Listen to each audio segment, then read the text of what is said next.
नमस्कार दोस्तों। आज की कहानी का शीर्षक है एक इंसान की कीमत। एक बार हार्डवेयर की दुकान में अपने पिता के साथ काम कर रहे एक बालक ने अचानक ही अपने पिता से पूछा, पिताजी, इस दुनिया में मनुष्य की क्या कीमत होती है? पिताजी एक छोटे से बच्चे से ऐसा गंभीर सवाल सुनकर हैरान रह गए।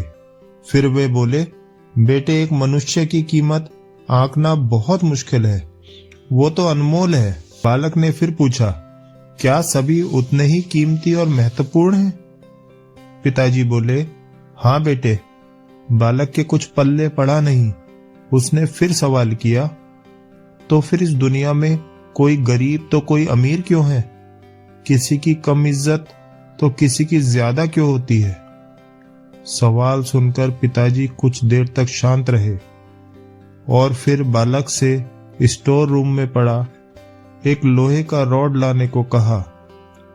रॉड लाते ही पिताजी ने पूछा, इसकी कीमत क्या होगी?